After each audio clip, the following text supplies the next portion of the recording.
Buenas noches para todas y para todos. El Centro de Estudios de Asia, África y el Mundo Islámico, el CEAMI, del Departamento de Historia y Geografía de la Facultad de Ciencias Sociales de la Pontificia Universidad Javeriana, les da la más cordial y cálida bienvenida a, a que continuemos una mirada al Tíbet, una mirada a la historia, a la cultura y a la política. Un evento que se pensó y se diseñó con el motivo de los 70 años de la ocupación del Tíbet, donde hemos tenido conversatorios, hemos presentado imágenes, eventos, publicaciones semanales. Tuvimos una semana primera sobre religión, sociedad y cultura, donde tuvimos un conversatorio muy interesante con Pakyab Rinpoche, del linaje Gelugpa. Una semana 2 sobre arte y cultura, donde tuvimos otro conversatorio con Robert Acosta, un budista colombiano, Lama Sultrin, del linaje Kagyu, perdón. En la semana pasada, pues no hubo una actividad concreta debido a que el Departamento de Historia, la carrera de Historia y la maestría en Historia desarrollaron el 9º taller y oficio de la historia, una actividad, un evento institucional que venimos desarrollando desde hace ya 9 años y que en esta ocasión tuvo como tema central y transversal el cuerpo en la historia y la historia en el cuerpo.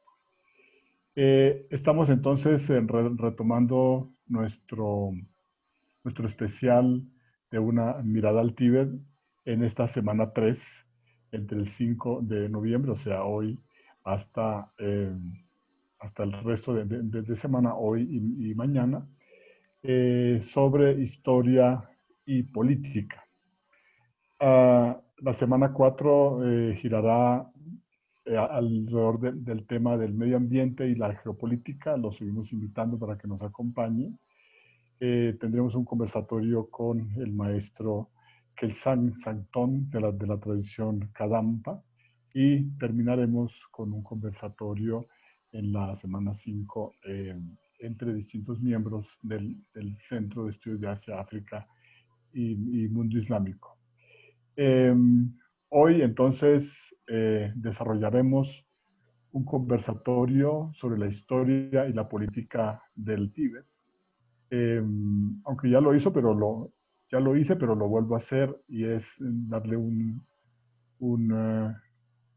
reconocimiento y un agradecimiento a los profesores Andrés Vivas, Víctor Godoy y Eduardo Velosa, quien ahora serán presentados de una manera más amplia y más formal y convencional, si se quiere, por nuestra moderadora de este conversatorio, la profesora Liliana Díaz, profesora y médica Liliana Díaz, quien pues va a moderar, a coordinar el conversatorio, irá a plantear la metodología, los tiempos, y pues vamos entonces a quedar a cargo de Liliana y pues a nuestros asistentes les encargo, los motivo a que a medida que vayan escuchando el conversatorio, si les surge alguna pregunta, pues pueden hacerlo en el chat. De pronto, para los que no nos conocen, nos están visitando, les habló Rafael Díaz. Yo soy profesor del Departamento de Historia y coordinador del Centro de Estudios de Asia, África y Mundo Islámico, compuesto por profesores del Departamento de Historia, por egresados de las carreras de antropología, literatura, por estudiantes de historia y de literatura y de sociología, creo, y también por estudiantes del programa de la carrera de Relaciones Internacionales de la Facultad de Ciencias Políticas y Relaciones Internacionales de la Universidad Javeriana. Entonces, Liliana, te doy la palabra para que moderes y le des inicio eh, además porque es tu especialidad, le des inicio a este conversatorio sobre historia y política del Tíbet. Te escuchamos. Bueno, buenas noches a todos. Quiero nuevamente agradecer a los profesores Andrés Vivas, Alejandro Godoy y al profesor Velosa que hayan aceptado nuestra invitación. Nos sentimos, es un privilegio para nosotros que nos acompañen y nos enriquezcan con sus conocimientos sobre este tema tan controversial como es el de la política del Tíbet en el contexto, la cuestión del Tíbet en el contexto de la Guerra Fría y en esos años que ocurrieron entre 1950 y 1960, que fue una década muy complicada, no solamente en el interior del Tíbet de China, sino a nivel global, con en el bloque de bipolaridad que tuvimos. Entonces, de verdad reitero nuestro agradecimiento por su compañía y doy la bienvenida a los tres profesores que nos van a acompañar. Voy a leer, voy a hacer la presentación en nombre de sus charlas. Cada uno de ustedes tiene 25 minutos para hacer la presentación y al final vamos a enriquecer el conversatorio con las preguntas que tenga el auditorio.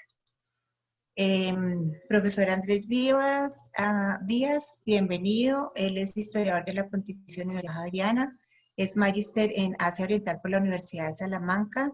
Sus temas de investigación son la historia sociocultural y de las relaciones exteriores de Asia Oriental. Su charla se llama Tíbet, un breve recorrido histórico. Gracias, profesor Vivas. El profesor Víctor Alejandro Godoy López es comunicador social y politólogo de la Pontificia Universidad Javeriana, Bogotá. Magíster en Asuntos Internacionales por la Universidad Externada de Colombia, en conjunto con la Universidad de Columbia y el Sciences Po de París. Máster en Logística Integral y Comercio Exterior de la Universidad Camilo José Cela de España. Actualmente cursa cuarto año de doctorado en Estudios Políticos en la Universidad Externada de Colombia y la Universidad Twente de Países Bajos.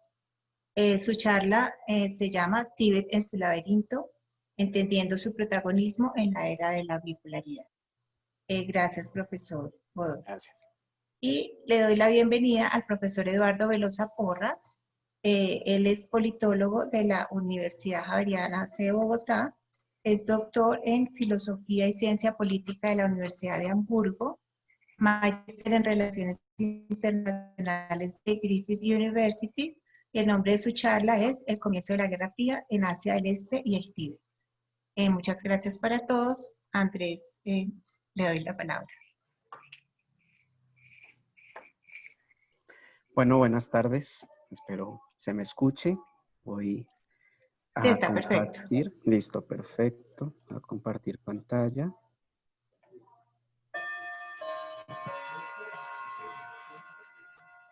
Listo. ¿Me confirmas, Liliana, si se ve la presentación, por favor? Sí, está perfecto. Listo. Bueno, buenas tardes a todos. Andrés, perdón, ¿se está grabando? Sí, sí se Sí, está grabando. señor. Perdón, quería asegurarme de que estuviera grabando. Gracias. Que hace un momento lo pusieron. Bueno, buenas tardes a todos. Gracias por la invitación. A Liliana, a Rafaela, pues todo el equipo del Centro de Estudios de Asia, África y Mundo Islámico. Yo vengo a hablar del Tíbet. Digamos que esta presentación se llama un breve recorrido histórico, es por cuestiones de tiempo. Digamos que yo siempre lo diré, hablar de cualquier proceso histórico nos podría llevar a hablar durante muchísimas horas. Al menos si son personas como yo que les gusta el tema, que les apasionan los temas asiáticos, pues saben que algunos estudiantes míos que andan por ahí ya los vi, que a mí me gusta hablar mucho. Entonces digamos que por eso breve, ¿no? Porque muchas cositas quedarán muy por el aire, pero la idea es como dar unas pequeñas pinceladas, una pequeña aproximación a lo que es el Tíbet, dónde apareció el Tíbet, qué es esto que llamamos Tíbet. Básicamente, el Tíbet es una región que se sitúa en la meseta tibetana de Qinghai, perdón. Es una de las mesetas más altas, si no la más alta del mundo. y digamos que es conocida como el techo del mundo. Su altura media es de 4.500 metros sobre el nivel del mar. Como ustedes podrán entender, esto es una altura bastante grande, pues bastante alta, y está cerca o limita con lo que es la cordillera del Himalaya. El Himalaya, que es famoso por el famoso Monte Everest, la montaña más alta pues del planeta, al menos en la superficie terrestre, y podríamos entrar a hablar cuál es la más alta en profundidad y demás, pero pues es la más alta sobre el nivel del mar. Y digamos que es un sitio importante, es un sitio central, digamos, es una zona geográfica bastante importante tanto para China como otros países, porque es una cuenca que produce o genera agua. Esto se hablará más adelante en la siguiente semana, seguramente. Pero hay que mencionar que, por ejemplo, los ríos Yangtze, el Huanghe, el Indo o el Mekong nacen de esta zona, ¿no? Es decir, tiene una importancia bastante importante.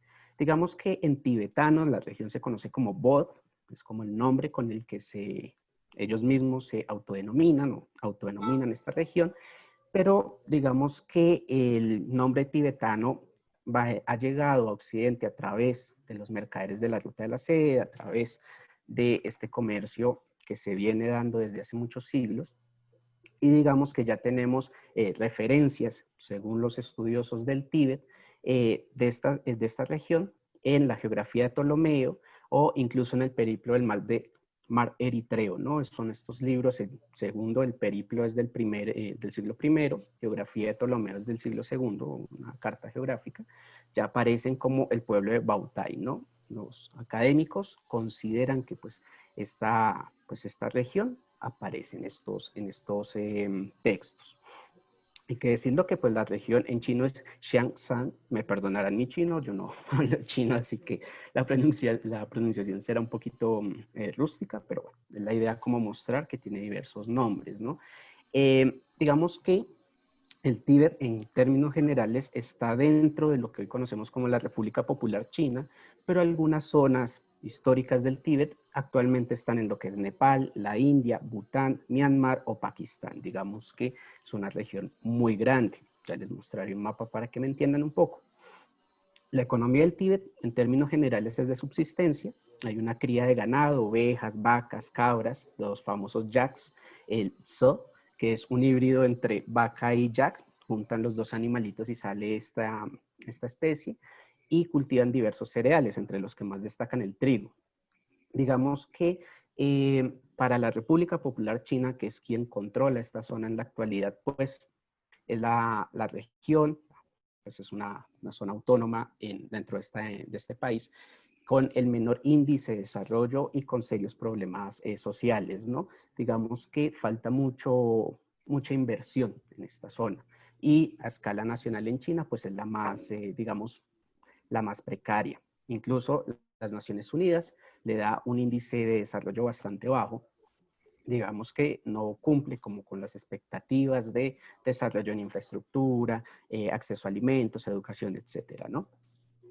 Digamos que algo que ha empezado pues a florecer, o bueno, antes de la pandemia, claro, empezaba a florecer en Tíbet era el turismo, especialmente el turismo occidental, debido a este creciente interés que ha habido por el budismo tibetano. Las autoridades locales pues no son cortas ni perezosas, han echado mano de este interés que tienen todas estas personas alrededor del mundo para promocionar al Tíbet como una zona pues a visitar, si las personas van pues a China o a partes de la India incluso.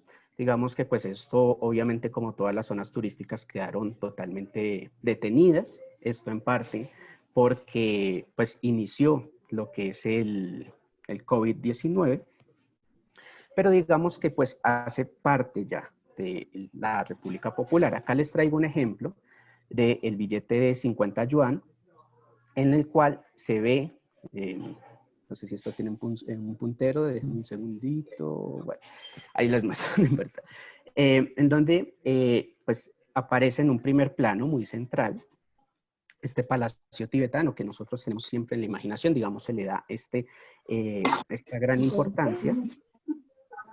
Ok, sé que alguien está hablando.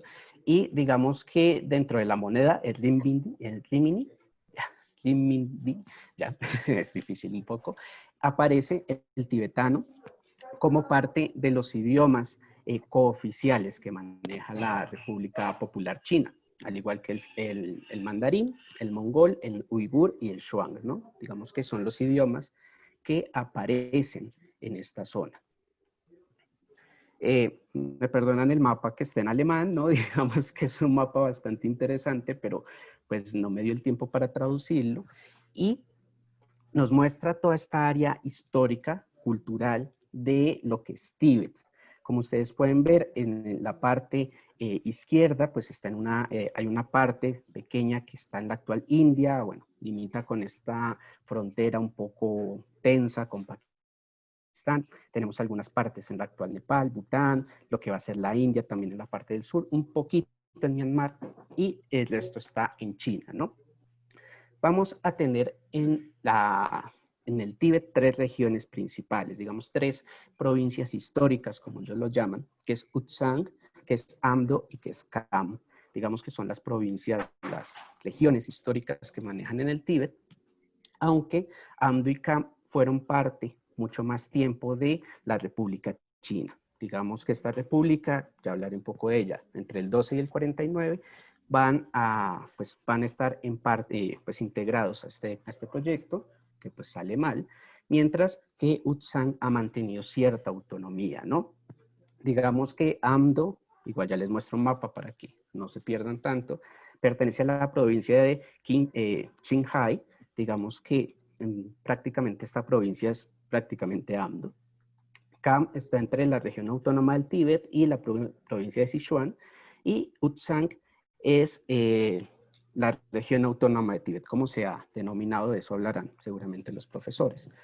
Estas son las 3 regiones que se manejan en la actualidad, o digamos son las regiones históricas que ha manejado el Tíbet. Obviamente, pues ya atravesadas y modificadas por las delimitaciones actuales.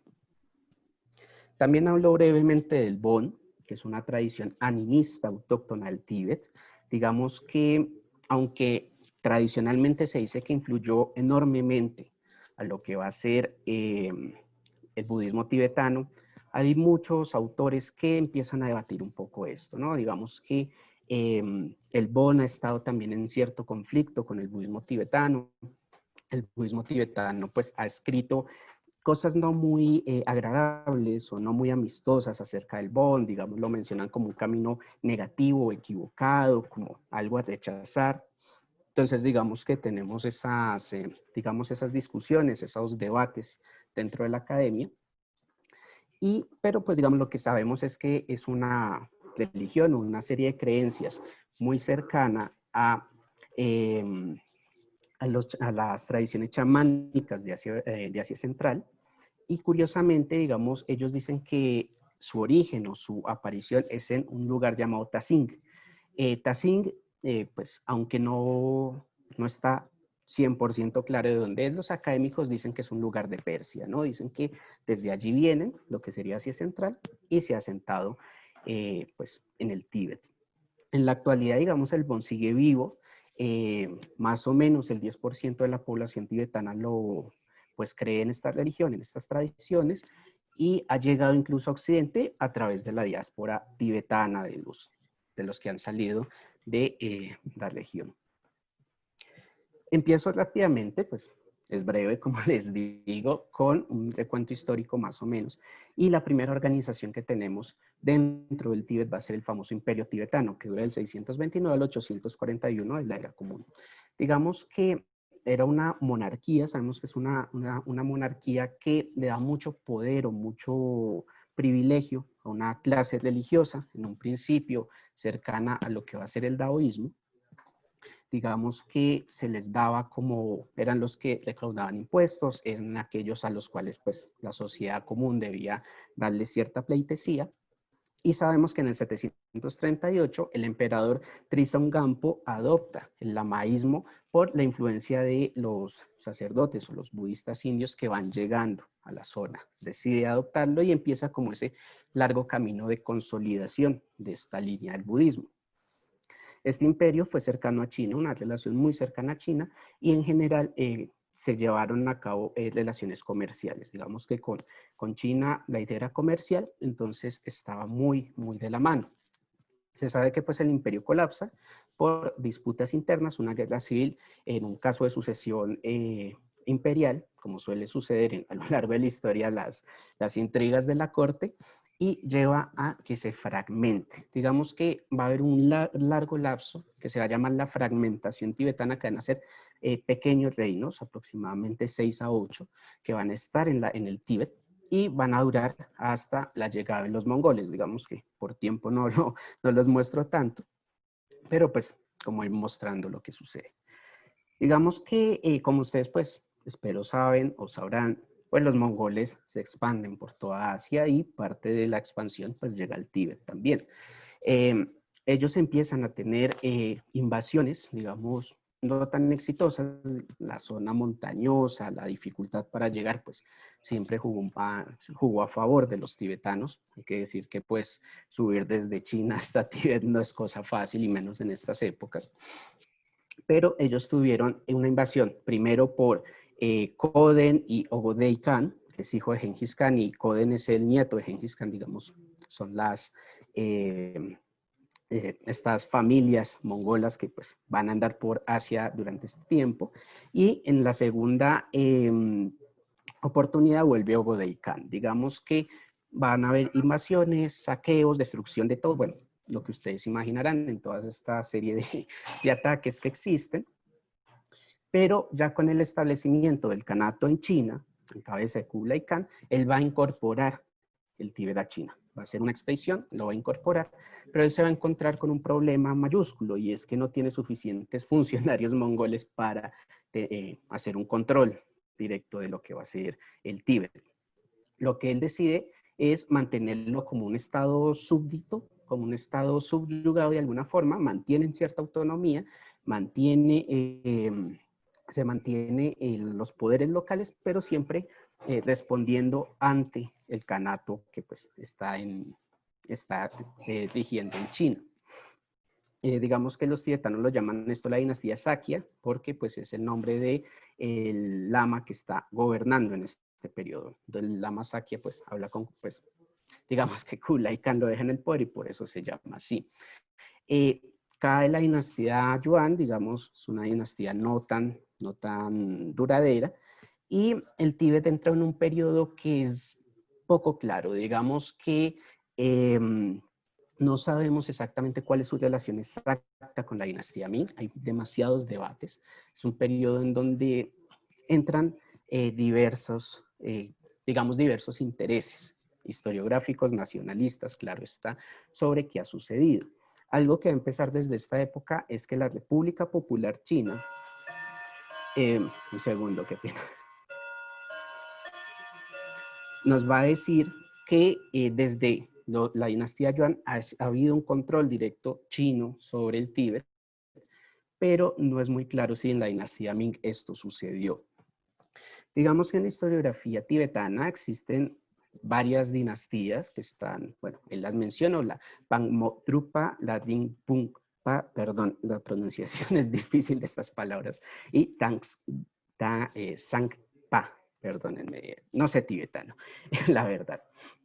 Son unas dinastías que existen entre el siglo XIII y van a ir desapareciendo entre el siglo XVI y XVII y XVIII, y controlan diversas partes de la región del Tíbet. Digamos, no es una entidad única, unificada, que controle toda la meseta, sino en diversos periodos, algunas como Ringpungpa, perdón si lo pronuncio mal, que va a durar más o menos 120 años. No van a ser tan, digamos, grandes ni duraderas.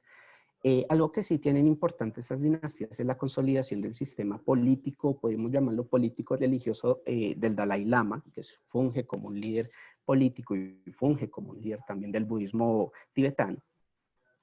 Y algo que va a ser constante en estas dinastías es que van a estar entre diversas invasiones por parte de sus vecinos y muchos problemas internos. Digamos que van a estar en muchos periodos de casi guerra civil, no van a lograr como asentar su poder y en general son como dinastías de supervivencia, yo lo podría llamar así, como que siempre están deteniendo que alguien no les quite las tierras, pero no logran como organizarse bien.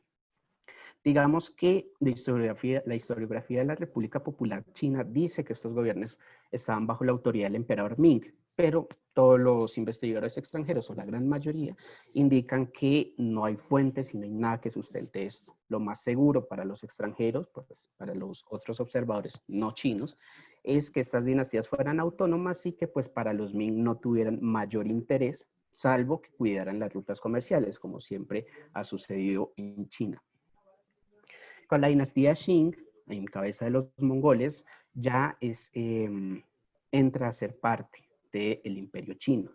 Digamos que a mediados del siglo XVII, mediados del siglo XVIII, los tibetanos se alían con el kanato de Dzungar, perdón, es una DZ complicada de pronunciar, digamos que es un kanato, es un pequeño kanato que aparece en lo que sería la frontera occidental de la actual China, parte superior de Pakistán, más o menos, y digamos que eran como socios comerciales. Digamos que el problema es que los Dzungar metían la mano mucho en la política de Tíbet. Y cuando el sexto Dalai Lama, Sangwang Gyatso, digamos que él no quería volverse monje budista, volverse líder, pues manejado por este kanato, digamos que se sabe que él le gustaba mucho la fiesta, las chicas, entonces pues esto de ser monje no le gustaba mucho. Un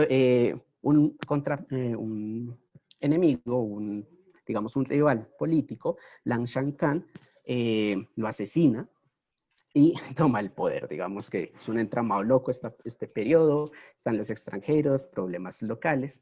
Sin embargo, lo que va a suceder es que la sucesión, no sé por qué aparece sesión, perdón, la sucesión del Dalai Lama va a generar inestabilidad. Los Dzungar van a invadir el Tíbet y van a afectar las rutas comerciales chinas a través de la ruta de la seda. Por lo tanto, el emperador Kangxi va a realizar una expedición para controlar la zona.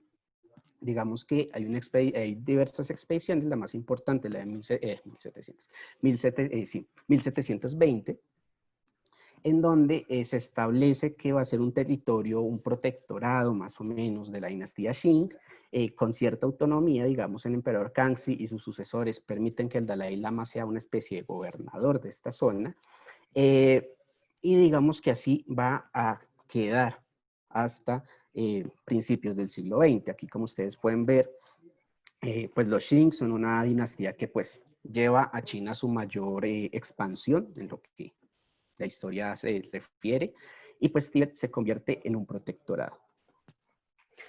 Cuando sucede la revolución de Xinhai, que es cuando se tumba a los Qing, estamos hablando de 1912, 1911, 1912, las milicias tibetanas van a atacar a las tropas Qing y asumen el control del Tíbet. Digamos que este es un periodo un poquito loco, y perdón si no puedo explicar toda la historia china porque me salgo un poco del tema, pero Yuan Shikai, un líder de esta época, que tenía unos delirios de creerse emperador y bueno, es un personaje de la historia china, le da poderes al Dalai Lama, y digamos que esto permite que el Tíbet tenga esa autonomía de facto que el resto de la República China, los otros líderes, no van a aceptar. Este periodo pues va a ser de inestabilidad política, pero pues que algunos sepan, la China no va a ser una unidad, va a estar en manos de lo que se llaman señores de la guerra, pequeños señores que podríamos clasificarlos casi como señores militares, caudillos militares o caudillos feudales, incluso algunos autores lo dicen. Y digamos que esto ayuda a Tíbet a mantener su independencia. No hay un poder unificado que recupere o reclame las tierras que, según los chinos, pertenecen a ellos. Sin embargo, ya para los años 30 estalla la guerra sino-japonesa, sino-tibetana, bueno, la sino-japonesa también está, en donde el Dalai Lama, de ese entonces, el anterior al actual, se me va el nombre ahorita, perdónenme, invadieron unos territorios chinos porque hay unos monasterios y los señores de la guerra de esta zona, la camarilla Ma, o la familia Ma, porque es una familia de líderes, podríamos decirlo, piden ayuda al partido Kuomintang de Chiang Kai-shek y pronto derrotan al Dalai Lama. Digamos que no tienen la fuerza para, para repeler a las tropas chinas. Este es, digamos, el territorio que ellos y el territorio que ellos piden como reclamación. Digamos que algo que les va a funcionar también es que los chinos pronto van a estar en guerra con los japoneses. Japón invade China. Digamos, el Chiang Kai-shek, si está en conflicto también con el Partido Comunista Chino, también con los japoneses, pues lo último que le interesa es meterse a Tíbet. Sin embargo, pues en 1945 pierde Japón y pues los chinos logran, pues vuelven a sus antiguas andanzas de enfrentamiento entre el Kuomintang, el Partido Nacionalista de Chiang Kai-shek, y el Partido Comunista Chino de Mao Zedong. Digamos que la República Popular China dice que el Kuomintang ratifica al Dalai Lama Tenzin Gyatso, le da como los poderes para que sea independiente.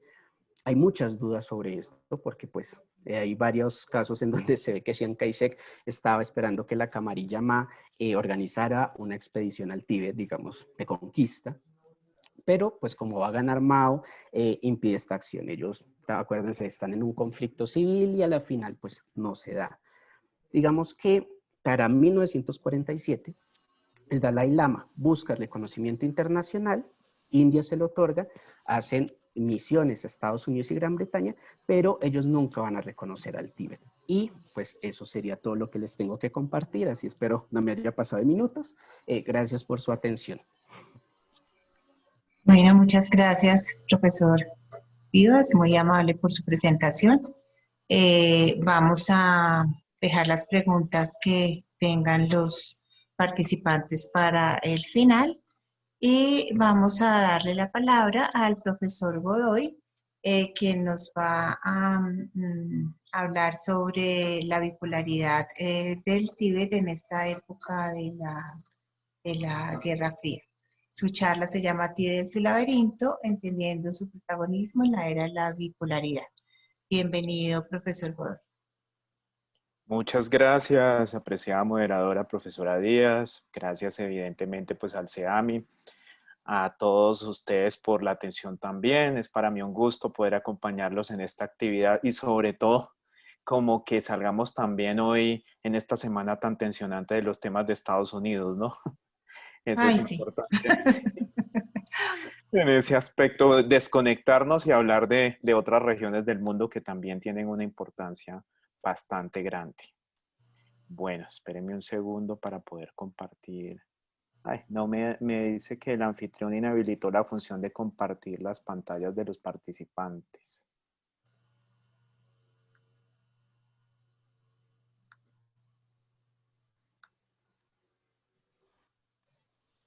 No tengo permiso de compartir pantalla. Tienen que poner como coanfitrión al profesor. Sí, por favor, Melissa. Melissa Podemos o... permitir Profesor que... Godoy, ahí aparece como coanfitrión. No entiendo.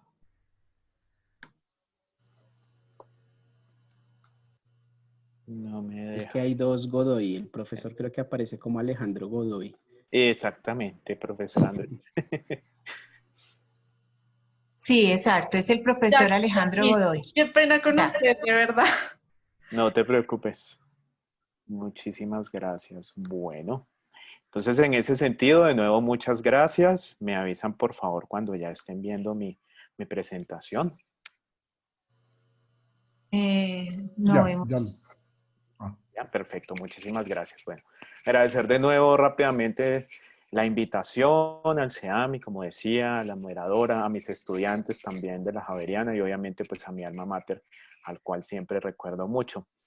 En este sentido, exactamente, venimos del 7 de octubre, de esa conmemoración triste, ya de los 70 años en ese dominio, en esa ruptura que viene con el Tíbet. Y por ende, quería como profundizar en todo este tema de la época de la bipolaridad, viendo todo lo que serán esos actores internacionales y que lamentablemente nos damos cuenta que el escenario son prácticamente los mismos países que han estado en juego desde esta época de los 50, 60, con una importancia destacada en el momento. El profesor Andrés nos dio una muy buena contextualización acerca de esta región, pero entonces recordamos siempre, obviamente, que China, al ser una civilización de 5.000 años de historia y con una expansión y un terreno tan grande de más de 9.600.000 kilómetros cuadrados, y el Tíbet también, que no tiene un tamaño nada despreciable, cercano a los 2.500.000 kilómetros, pero con una población pequeña, pero que adicionalmente a eso nos vamos a dar cuenta, en los años 50, pues tuvo un proceso bastante triste en todo lo que fue un genocidio no solamente cultural, sino también desde todo punto de vista hacia su población. Recordando entonces un par de datos muy básicos también para recordar en este momento. En el año 1965 es llamado Región Autónoma del Tíbet, TAR, y de las 31 regiones que tiene China, actualmente es la región lamentablemente con menos recursos, hay que decirlo. Ya sabemos que su capital es Lhasa, que tenemos a las dos naciones envueltas, los chinos, donde la mayoría son los Han, que es la etnia que tiene una representación cercana al 93%, pese a que China es una nación, un país donde otras 56 etnias también tienen relevancia.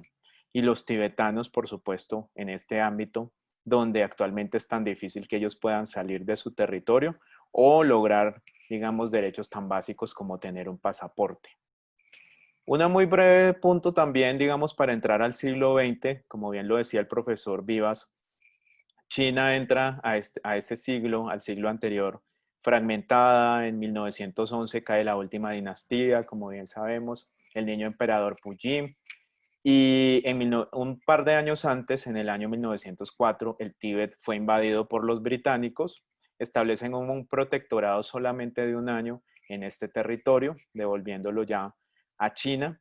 Y es también la excusa para que el 13º lama, que ya vamos a verlo en una fotografía, pueda tener también un rol importante de negociación en ese momento, tanto con los británicos como con los indios. Y hasta hicieron un par de coqueteos con el imperio ruso, que todavía estaba, como sabemos, la dinastía Romanov, y tuviese pues un acercamiento bastante interesante. Un par de años después, entonces los manchúes invaden para reafirmar el dominio chino en el Tíbet, un año antes pues de que se diera como tal la caída. Y el Dalai Lama, aquí lo tenemos, Tumbi Gyatso, el 13º lama, aprovecha muy bien ese momento en el cual pues, se da la caída de esta última dinastía, como bien lo decía el profesor Vivas, se da ese momento de los señores de la guerra, y en ese momento también pues este lama sabe que necesita una protección grande por parte de imperios importantes. Coqueteó, por decirlo de alguna manera, con el rey Jorge V de Inglaterra, por un lado. Se hicieron un intercambio de regalos importantes entre ellos, con el zar Nicolás II también, para buscar protección.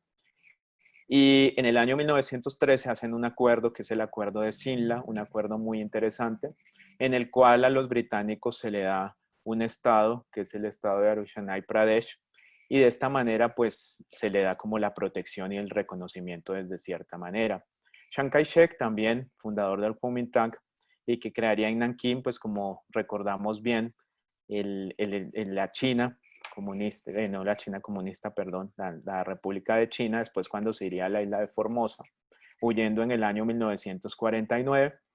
Es interesante ver un paralelo muy rápido entre lo que buscaba Chiang Kai-shek con no dejar que el Tíbet, por supuesto, se convirtiera en un territorio libre, y que el mismo Mao Zedong, pese a tener obviamente, como sabemos, una ideología totalmente contraria, pero los dos sí buscaban que los 5 pueblos originarios chinos, en este caso los manchúes, lo que son los Han, los mongoles, los musulmanes y los tibetanos, hicieran parte totalmente de la integración de una nueva China. En ese punto sí podemos ver un paralelo interesante. Ya para 1950 y los 60, que son las décadas donde más me quiero concentrar precisamente, sabemos que cuando llega al poder el 1 de octubre de 1949, 1949 Mao Zedong triunfando, como todos reconocemos, en lo que era esa guerra civil entre el Kuomintang y el Partido Comunista. Aparecerá un actor que vamos a desarrollar un poco más adelante, que por supuesto será la Unión de Repúblicas Socialistas Soviéticas, quien le ayuda mucho en esa guerra civil a triunfar a Mao Zedong, no solamente con cooperación militar, sino también un poco más tarde con la ideología, que es una ayuda muy grande que recibirían en ese aspecto. Entonces, ese 7 de octubre de 1950, cuando entran por la parte oriental del Tíbet, Shandong, y desde ese momento se veía que era muy fácil derrotar al ejército tibetano porque no contaban ni con la tecnología y era muy pequeño frente a una China comunista que estaba cercana ya en ese momento, a comienzos de los años 50, a tener casi 550 millones de habitantes frente a una población tibetana que no llegaba ni siquiera a los 2,5 millones. Y empieza un proceso muy interesante que será precisamente un año después, en el 23 de mayo de 1951, la famosa firma de lo que nosotros conocemos como los 17 acuerdos. Tenemos en esta diapositiva a un personaje que no necesita presentación, Joseph Stalin, quien también como que termina meses antes de que se diera esa intervención al Tíbet, consultándole y casi que direccionando a la necesidad de que no descuide el Tíbet y que no deje que sea un territorio libre. Bien recordamos esas purgas y esos movimientos tan fuertes por parte de Stalin. Entonces apoyó mucho a que Mao Zedong se decidiera finalmente a hacer esa invasión. Pues con este tratado de los 17 puntos, de los 17 acuerdos, supuestamente se iba a dejar que el Tíbet tuviese cierta autonomía a nivel político, en tener sus propias, por decirlo de alguna manera, figuras que estuvieran en el poder, pero sin embargo, esto era solamente, como decir, una forma disfrazada de ir teniendo una estrategia que podríamos llamar de tenaza, en la cual poco a poco se trataba de hacer pensar que China comunista se iba a portar de una forma amable, de una forma condescendiente, que no iba a asfixiar ni ahogar a los tibetanos, pero nos vamos dando cuenta que entre el año 1951 y el año 1959 van precisamente estrechando el círculo y haciendo que ellos tengan lo que llamamos en términos comunistas una reeducación. Entonces, en esta manera, ya el Dalai Lama, el Genjutsu, en este sentido, pues se vería cada vez más abocado. Él había sido establecido como el Dalai Lama número 14, apenas con 5 años de edad. Y cuando se da la invasión del Tíbet en el año 1950, apenas tenía 16 años, entonces él no se sentía obviamente preparado para lidiar con los destinos de su territorio. Y este tratado de los 17 puntos, de los 17 acuerdos, es bastante desequilibrado porque él envió a una comisión para que fuera a negociar a Beijing, y en Beijing los incomunican a ellos, no puede tener, digamos, ningún tipo de contacto ni de dar una razón clara frente a lo que estaba pensando el Dalai Lama actual. Y es un mecanismo de control, como se podrán imaginar, para que de esta manera pues se firme, o sea, existe la coacción y por esta manera no se reconoce internacionalmente como tal por parte del Tíbet de que se haya dado este tratado, porque hubo fuerza para que se diera su firma. Entonces empieza, como lo comentaba, un proceso en donde básicamente se da una coacción hacia ellos, empezaremos a ver un par de años después una destrucción generalizada de los templos, que para comienzos de los años 50 hablábamos que en el Tíbet había cerca de 6,000 templos, que lamentablemente ya para finales de los años 70, cuando se hace una estadística por allá en el año 1979, hablamos de que quedaban solamente 8 templos en pie, y que también para comienzos de los años 50 había cerca de 600,000 monjes y monjas en territorio tibetano. Más adelante hablaremos de ese exterminio tan generalizado. Y hoy por hoy, pues cerca de 130,000 en el exilio, que es bastante triste. Entonces ya se ve hacia finales de la década de los años 50 cómo ese control se hace cada vez más fuerte sobre el territorio tibetano, Además que cuando decide invadir el Tíbet, Mao Zedong, recordemos también que se estaba librando, empezando a ver en el teatro de operaciones de la Guerra Fría, lo que era la famosa Guerra de las Coreas. Entonces, obviamente, ya de esa manera se estaba probando el poder, no solamente entre los Estados Unidos y la Unión Soviética, sino que China ya también quería empezar a jugar como una parte importante de las relaciones internacionales y probarle al mundo que podía tener también una visibilidad importante como empezó a tenerlo en esta guerra del 50 al 53.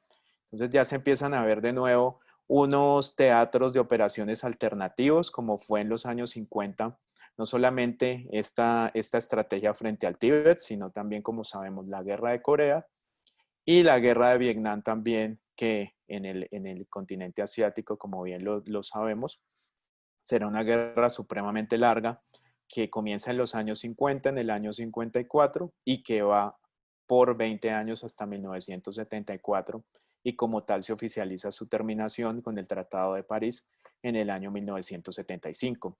Por ende, entonces, como vemos, el tema de las comunas agrícolas populares, China en este momento estaba llevando una política también que se llamaba el discurso de las 100 flores, que era hacer germinar, entre comillas, como se determinaba en ese momento, 100 escuelas de pensamiento y que se pudiese criticar a Mao Zedong frente a los errores que hubiese podido tener hasta el momento, pero fue una política de control y de purga similares a las que sabemos que realizó en la Unión Soviética Joseph Stalin durante todo su momento.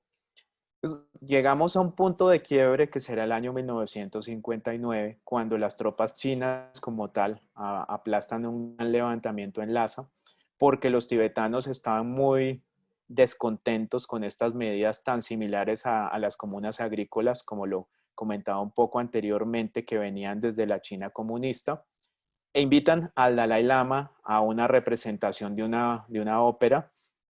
Él, por lo que serán sus espías, reconoce que es como un cerco y que lo que quieren hacer es secuestrarlo para llevárselo a Beijing, y en ese momento decide huir.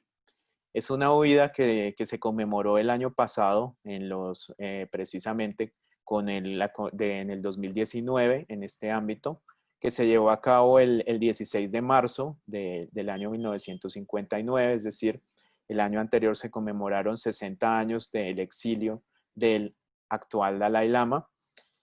Es una huida bastante traumática porque son 15 días entre lo que será a caballo, caminando, hasta llegar a la frontera con la India, y de esta manera adicionalmente pues llegar al estado de Arunachal Pradesh, y donde ha estado él exiliado, que es la ciudad de Dharamsala, esta región, donde, como les comentaré un poco más adelante, él crea ya a comienzos de los años 60 lo que se llamará el gobierno en el exilio, precisamente.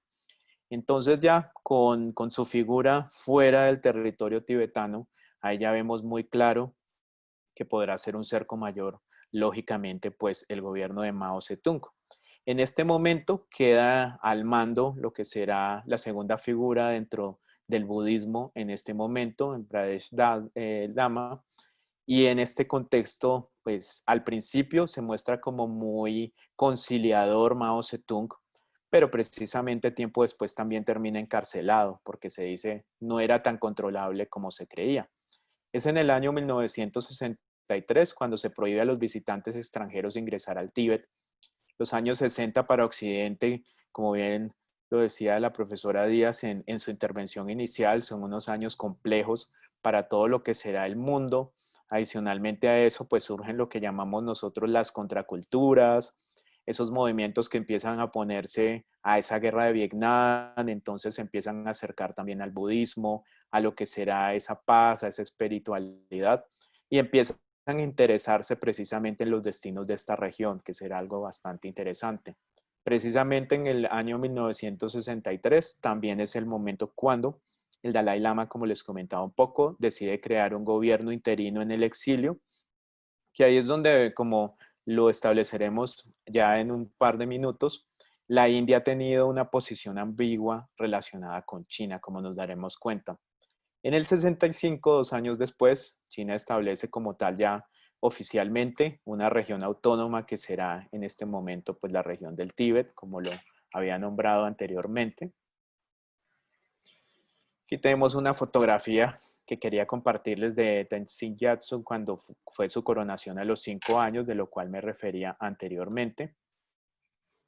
Y es interesante el rol de países como Estados Unidos, que siempre ha tenido una injerencia, como sabemos, en todas las regiones del mundo.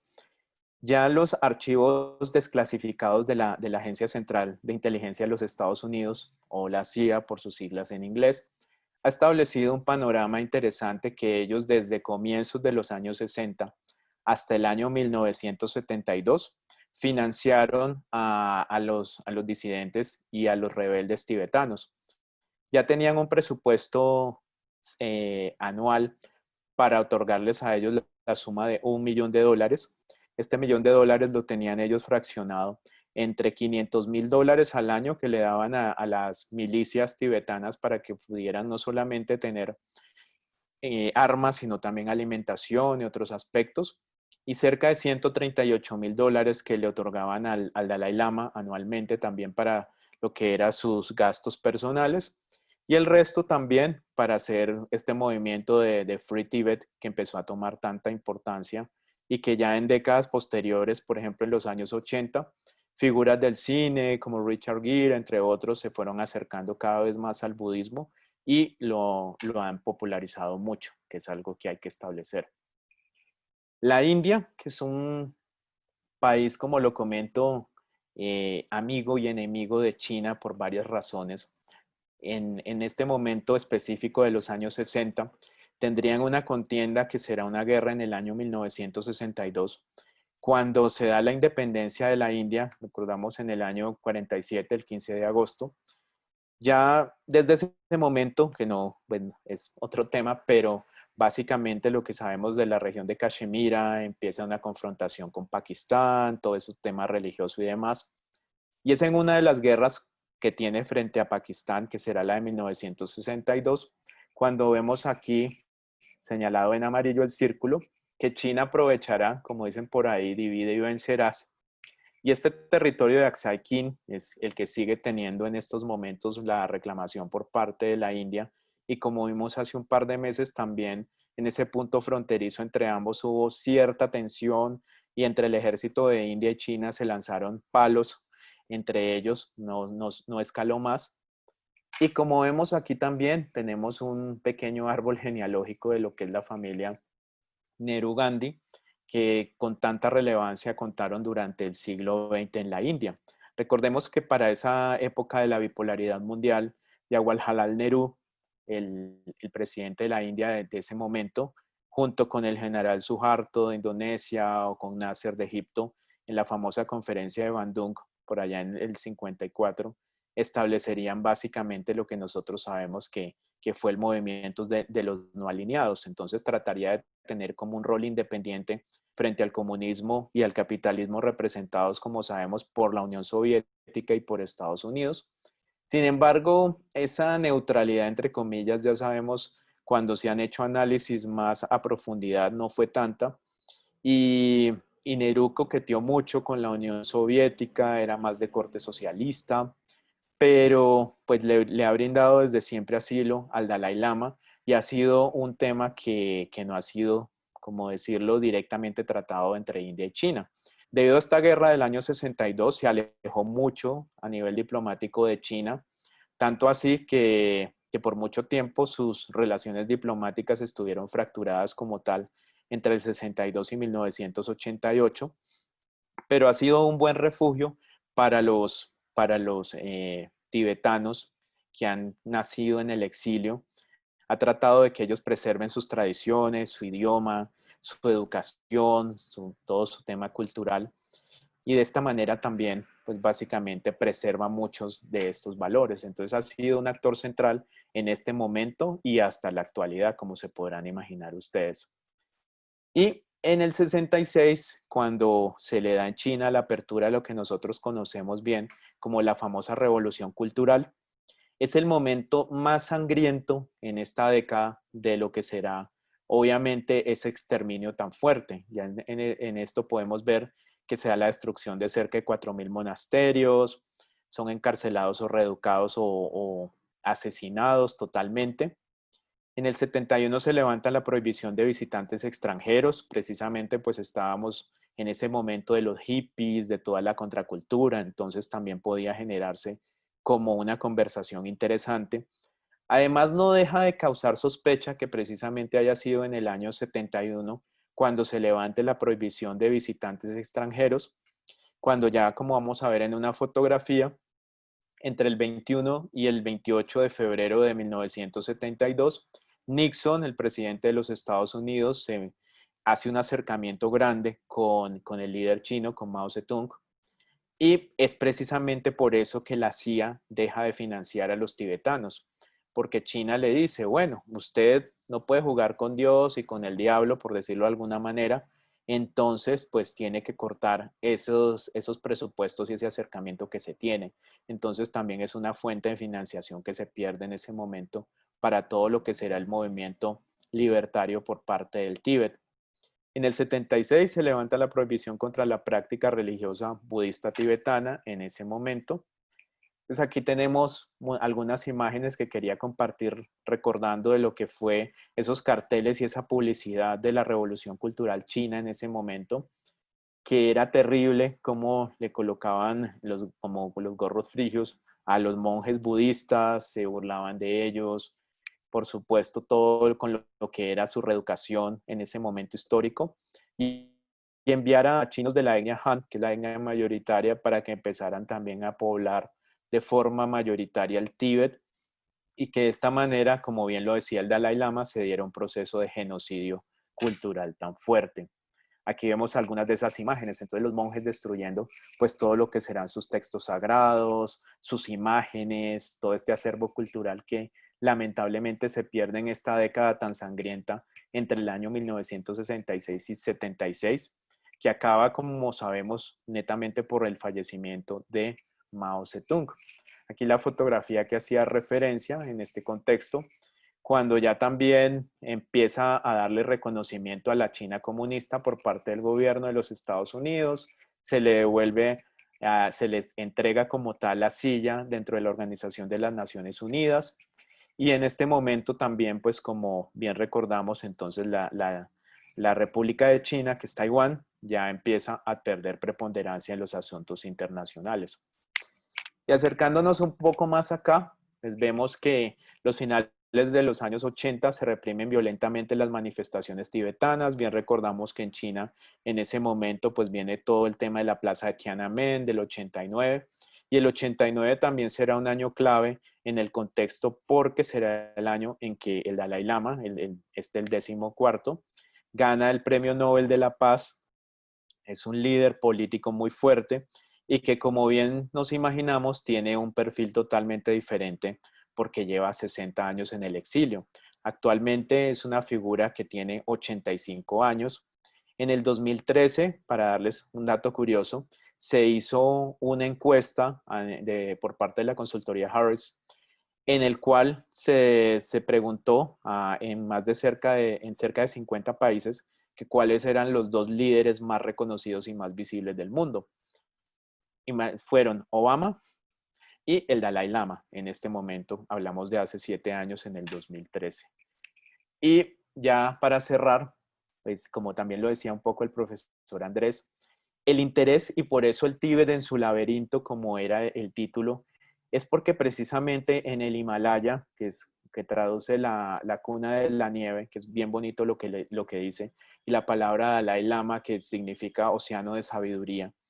En este contexto vemos el Himalaya, ese techo del mundo, donde encontramos el nacimiento de estos grandes ríos, y 2 de ellos, de los más importantes para los chinos, el Huanghe, el Yangtze, y que precisamente, como les quería mostrar acá, esta noticia del año 2015 mostró muy bien todo lo que eran algunos proyectos de hidroeléctricas, que obviamente también es algo que molesta hoy por hoy en las relaciones bilaterales entre India y China, porque es reencauzar, como se podrán imaginar, algunos de estos ríos.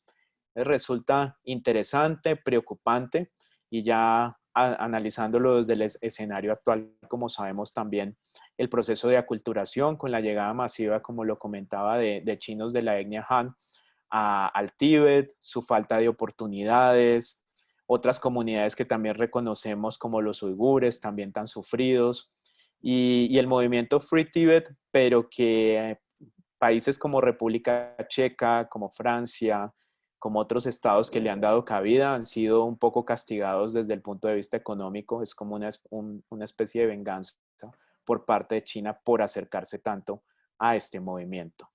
Entonces, aquí, esto era lo que les quería contar en el escenario. Muchísimas gracias y quedo atento a las preguntas. Mil gracias, profesor Godoy, por su excelente presentación. Nos ha ilustrado esta época tan especial en la historia del siglo XX. Vamos a ir haciendo las preguntas en el chat, por favor, para la parte final del conversatorio. Quiero darle la bienvenida al profesor Eduardo Velosa a continuación. Él nos va a hablar sobre el comienzo de la Guerra Fría en Asia del Este y el Tíbet. Gracias, profesor Velosa. Bueno, buenas noches para todas y para todos.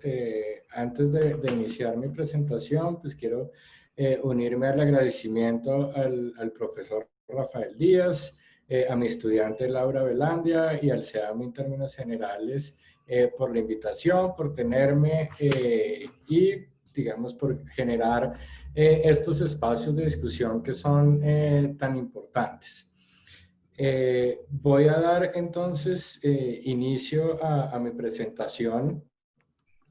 Tiene dos títulos, uno que le había dado el SEAMI al comienzo de la semana y otro de alguna manera que vino en el proceso mismo de construcción de la presentación y que de alguna manera pues, recoge precisamente elementos que mis colegas han enunciado en el marco de sus respectivas presentaciones.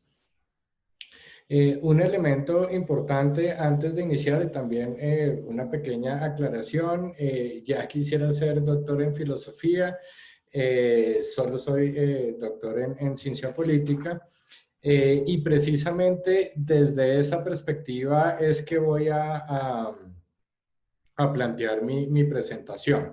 Entonces recogeré algunos elementos que, repito, han presentado mis colegas, pero voy a añadirle esa perspectiva desde la ciencia política y desde las relaciones internacionales para tener un panorama un poco más completo de estas dinámicas que pueden ser denominadas como al interior de China, o por el contrario, un problema internacional al cual de alguna manera el mundo ha dejado de ver, o al menos no lo mira con la misma atención que otro tipo de situaciones entre estados independientes. En ese sentido, entonces, lo primero es ubicarnos precisamente en ese contexto. En el contexto de un orden mundial en transición y adicionalmente un orden mundial que no tiene al menos en unos primeros años e incluso en unas primeras décadas no tiene un derrotero claro, no tiene unas bases claras y que se van a ir alimentando, por supuesto, de las propias dinámicas y de las propias relaciones entre los estados. Por un lado, como todos sabemos, está en el contexto de la Segunda Guerra Mundial y las ventajas militares que tienen hacia el final de la guerra en Europa, por supuesto la Unión Soviética y Estados Unidos, principalmente en lo que se va a dar como la carrera hacia Berlín, quién gana y quién va a establecerse, digamos, como la gran potencia, pero adicional vienen las negociaciones entre estas dos potencias que incluyen hasta cierto punto a la China nacionalista e incluyen a el Reino Unido e incluyen a Francia como los principales protagonistas en términos de este establecimiento de un orden internacional particular. Y por ejemplo, en el marco de esas negociaciones, Mongolia corre con mejor suerte que el Tíbet. ¿En qué sentido? En que se propone hacer un gran referendo al interior de Mongolia para ver si, para determinar si se establece como un estado independiente o por el contrario, sigue bajo el dominio de China o va a quedar bajo el dominio de la Unión Soviética. Repito, el Tíbet no cuenta con la misma suerte porque no hay ningún tipo de abogado, si se quiere, de la causa tibetana en ese momento. Bajo estas negociaciones y bajo estas características, por supuesto, hay toda una lógica detrás que empieza a darse desde el punto de vista doméstico, especialmente en el Reino Unido, pero después empieza también a plantearse desde la perspectiva francesa y empiezan las otras dos grandes potencias, o las potencias que van a terminar siendo las superpotencias, empezar a mirar qué es lo que va a pasar con las colonias, qué es lo que va a pasar en el caso de Alemania, por supuesto, pero adicionalmente qué va a pasar con las colonias en África y en Asia, y qué es lo que va a pasar con Japón. Principalmente nos interesa eso. Bajo esa lógica, entonces, empieza todo un movimiento de descolonización en Asia del Este, en el sur de Asia, empezando por la misma posición del Reino Unido. Los laboristas, especialmente antes de la guerra, de iniciar la Segunda Guerra Mundial, empiezan a idear planes para ir cediendo soberanía y planes para ir entregando el control del territorio a las élites locales, sin perder, por supuesto, los beneficios políticos, los beneficios económicos o incluso los beneficios militares de su presencia en diversas regiones.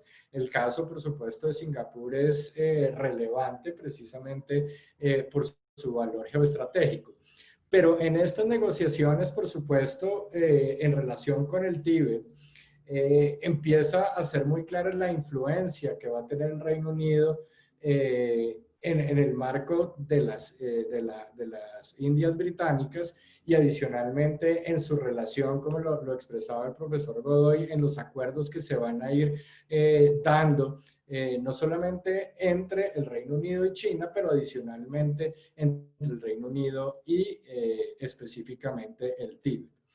Bajo esa idea entonces de descolonización, tenemos algo subyacente y es la idea de la soberanía de los estados, es decir, hasta qué punto el orden internacional emanado, digamos, de europeo, estatocéntrico, se va a ir ampliando a partir de la colonización, pero se va a ir cimentando a partir de la descolonización. Es decir, que hay toda una serie de movimientos, repito, en la India, en el sudeste asiático, que van a generar la idea de soberanía estatal en esta región.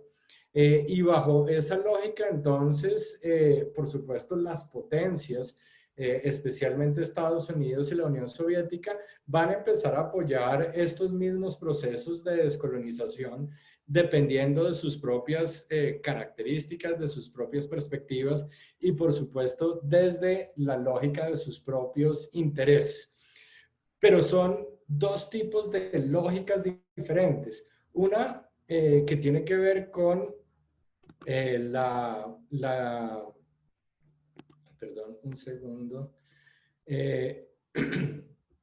Uno que tiene que ver con la lógica del establecimiento de los estados y otra que tiene que ver con la lógica de las normas que van a regir esa relación entre los estados. Entonces, bajo esas perspectivas, empieza esta idea de si el Tíbet hace parte o no hace parte de China y cuáles son las dinámicas que se pueden dar a partir de la negociación de los mismos intereses de esas potencias. Y en eso entonces vale la pena llamar la atención precisamente como lo mencionaba el profesor Godoy con la Revolución de Octubre del 49.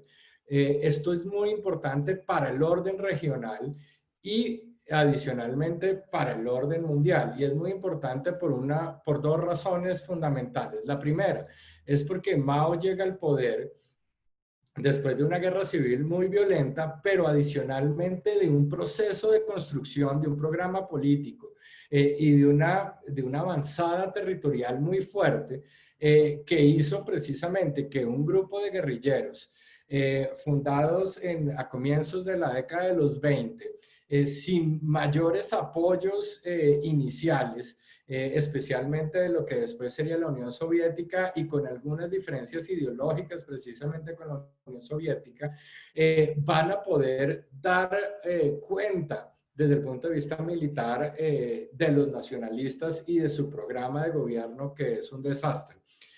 Bajo esa lógica, entonces, Mao llega al poder y a partir de ese momento, desde la historiografía de la República Popular, se da por terminado el siglo de la vergüenza. Este siglo de la vergüenza en donde China, por supuesto, no se vio colonizada, pero sí cercenada por las diferentes potencias occidentales y para mayor humillación, llega Japón también a establecer un estado títere dentro de su propio territorio, empieza a comportarse como una potencia occidental y bajo esa lógica entonces el 49 es el fin de ese periodo, al menos desde la lógica de los comunistas, y para ello necesitan reunificar todo el territorio. Una política que sigue vigente hoy desde luego. Bajo esa lógica empieza el proceso de construcción de esta República Popular bajo la idea de reconstituir su territorio, un territorio por supuesto construido a partir de los relatos, a partir de las lógicas políticas y de poder que se van dando. Y esto hace que en el marco de una primera iniciación de un orden internacional bipolar, aparezca un tercero en discordia. Y este tercero en discordia, en un primer momento no va a ser apoyado por la Unión Soviética, después dicen, pues no hay nada que hacer, ya la revolución está en marcha, venga, lo ayudamos, pero ese apoyo solo va a durar 10 años, mal contados. Y van a tener problemas y van a generar una escisión desde las lógicas comunistas. El comunismo soviético va a ser distinto del comunismo chino, del comunismo maoísta, y Mao va a tener una política exterior extremadamente agresiva, al menos al comienzo de su gobierno. Una política exterior agresiva que tan solo 8 meses después de llegar al poder, pues va a constituir el ejército de voluntarios para irse a pelear a Corea, pero adicionalmente va a empezar a amenazar a las regiones circundantes, entre ellas, por supuesto, el Tíbet, como lo mencionaron mis colegas anteriormente. Y adicionalmente a estas lógicas de divisiones desde el punto de vista ideológico, aparece un cuarto en discordia también. Y este cuarto es un poco más generalizado y se puede encarnar en la India y en el movimiento de los no alineados e incluso en la conferencia de Bandung del 55, donde surgen estos principios de no alineación, de no alineamiento y empezar a mirar cómo se articulan estos estados que se ven sometidos a las presiones de las potencias, pero que no quieren ser llevados a ninguna guerra precisamente por los intereses de esas potencias. Bajo esa lógica, entonces, tenemos un rompecabezas bastante complicado desde el punto de vista regional y desde el punto de vista global, en términos de esas mismas reglas y de esas normas que van a regir las relaciones entre los estados, y ahí, por supuesto, va a caer el Tíbet en el marco de estas disputas. Porque precisamente en el marco de las lógicas de las potencias, Estados Unidos, por ejemplo, va a decir, te apoyo, pero no te apoyo, te doy dinero, para que subsistas, apoyo militarmente, bueno, militarmente no, pero apoyo financieramente las guerrillas tibetanas, pero no me van a enredar con eso. En últimas, no me voy a ir de cabeza contra China, porque en un principio Estados Unidos es aliado de Chiang Kai-shek, es aliado de los nacionalistas, y cualquier apoyo adicional al Tíbet implicaría empezar a tener problemas con ellos. Por supuesto quiere debilitar al gobierno de Mao, quiere debilitar a la República Popular, pero no quiere ser visto desde el punto de vista de una intromisión o intervenir directamente en estos procesos para evitar precisamente un rompimiento de las relaciones o un rompimiento de las lógicas que comparte Estados Unidos con el gobierno del Kuomintang en la República de China, Taiwán. Y la Unión Soviética, por otro lado, pues en realidad no tiene muchos intereses en el Tíbet. De hecho, hay una reunión de Mao con Stalin en el invierno del 49 al 50, en donde Mao le dice, oye, yo voy a solucionar de manera definitiva el asunto del Tíbet, y Stalin le dice, pues hágale, porque ¿qué más hacemos? No hay ningún tipo de problema o ningún tipo de oposición frente a eso. Y bajo esa lógica, la Unión Soviética también trata de desviar un poco las tensiones o las posibilidades de desencuentros entre ellos y China hacia la frontera sur de China, suroccidental, perdón, de tal manera que digamos que se descongestione un poco esas dinámicas. Y bajo estas lógicas también, pues viene la disyuntiva entre si debe primar el derecho internacional, un derecho internacional que se ha venido construyendo desde el concierto europeo y si no antes, pero que se va a materializar precisamente con la creación de Naciones Unidas y con todas estas lógicas de la autodeterminación de los pueblos y de la no injerencia en los asuntos domésticos. Esto por un lado, versus unas lógicas que todavía siguen primando para la época en términos de un realismo político, en términos de definir cualquier tipo de asunto, no desde la lógica de unas normas que todos debemos respetar, sino desde la lógica de la satisfacción de los intereses nacionales. Y bajo esa lógica, entonces, empieza precisamente la discusión entre qué tipo de estatus puede llegar a tener el Tíbet. Y como lo han explicado mis colegas anteriormente, pues digamos que el Tíbet puede eventualmente ser categorizado como un estado relativamente vasallo, en donde claramente China, o la dinastía china, ha tenido una injerencia sobre los asuntos internacionales o los asuntos hacia el exterior del Tíbet, mientras que la organización doméstica y los asuntos del día a día pues se las confían a las autoridades locales, o por el contrario una lógica de protectorado donde por supuesto hay una cierta autonomía del Tíbet, y hay una cierta limitada, por supuesto, autonomía desde el punto de vista ya internacional propiamente. ¿En qué sentido? En que puede entrar a negociar algunos tratados, y esto hasta cierto punto lo vemos precisamente en las negociaciones del Tíbet con el Reino Unido. Y eventualmente la idea, por supuesto, de la independencia, de ser un Estado independiente.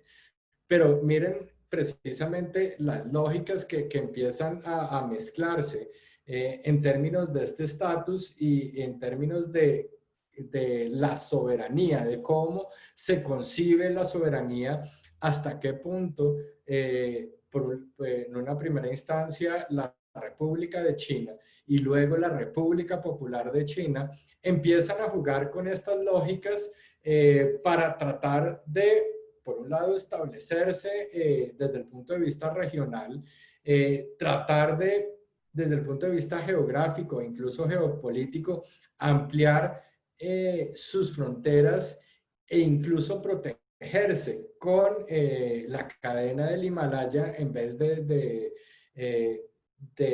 la planicie o de los ríos, de tal manera que puedan entonces orientar sus esfuerzos hacia otro lugar. Y en esas discusiones y en esas lógicas, pues entran precisamente las potencias.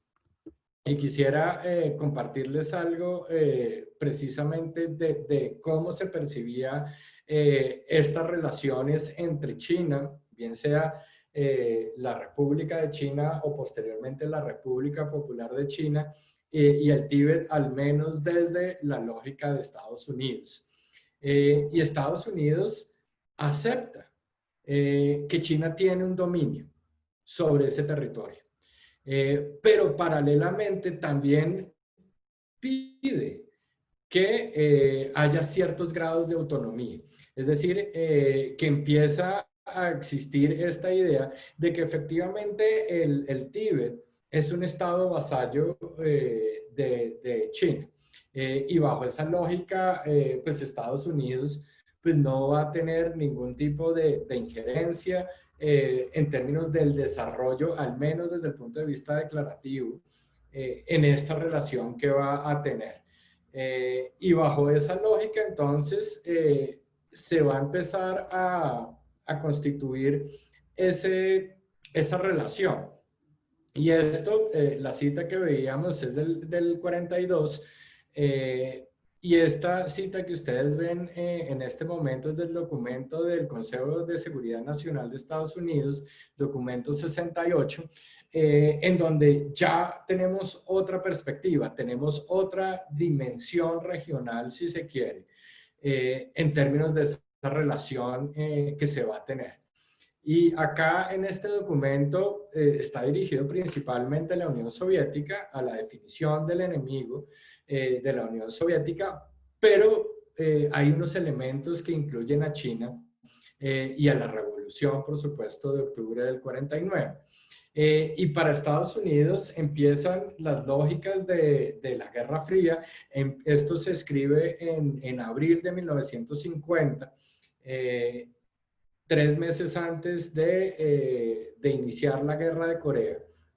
Y ya ya Estados Unidos empieza efectivamente a configurar el comunismo como el gran enemigo y por supuesto la Unión Soviética antes que China como la encarnación de ese enemigo, pero adicionalmente empieza a cobrar vigencia la teoría del dominó, la idea de que el avance del comunismo implica que otros estados u otras regiones empiecen a caer y esto va a afectar, por supuesto, los intereses de Estados Unidos. Y entonces hay que empezarlo a contener. Y entonces empiezan precisamente a definir una relación que uno llamaría bipolar, pero no bipolar desde el punto de vista de las relaciones internacionales, sino desde el punto de vista psicológico con el Tíbet. Precisamente porque por un lado no lo apoyan oficialmente, no apoyan la independencia, no apoyan la autonomía del Tíbet, reconocen precisamente que China tiene un dominio sobre esto y por supuesto ya estamos hablando de la República Popular, pero por otro lado quieren desestabilizar a la República Popular.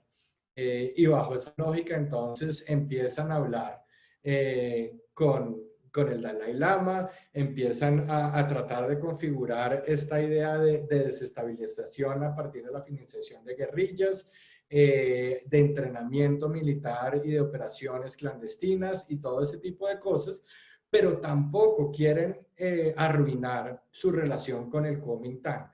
Entonces, es un balance bastante interesante en donde por un lado está la República Popular, por el otro lado está la República de China-Taiwán, están los mismos intereses de Estados Unidos frente a la Unión Soviética y empiezan también a mezclarse los intereses con la India. bajo esa lógica, entonces, por ejemplo, le proponen, en el marco de la Guerra Fría, le proponen al Tíbet, oiga, rechace los 17 puntos, el acuerdo de los 17 puntos, váyase al exilio, incluso se puede el Dalai Lama exiliar en nuestro propio territorio, y hay un eventual apoyo militar. Pero este eventual apoyo militar nunca es expreso. Nunca hay un compromiso por parte de Washington de decir, ok, vamos a luchar por su independencia. Vamos a llevar el caso de Naciones Unidas, al cual me referiré en un par de minutos. Simplemente hay algunas ideas de un eventual, es posible, ya entrado en esta situación, pues eventualmente podemos hacerlo, y todo este tipo de cosas que, por supuesto, a las autoridades tibetanas, pues digamos que no les genera mayor confianza. Y bajo esa lógica, entonces, empiezan a mirar a todos lados, pero no encuentran ningún socio. Estados Unidos, que sería el principal, por supuesto, pues le sale con esta tibieza en términos de la reacción que pueden esperar ellos. Hablan con el Reino Unido, con el cual ya habían tenido tratados, y el Reino Unido le dice, esto ya es problema de la India. Nosotros ya no tenemos nada que hacer ahí, usted arréglese con la India si quiere algún tipo de apoyo o no.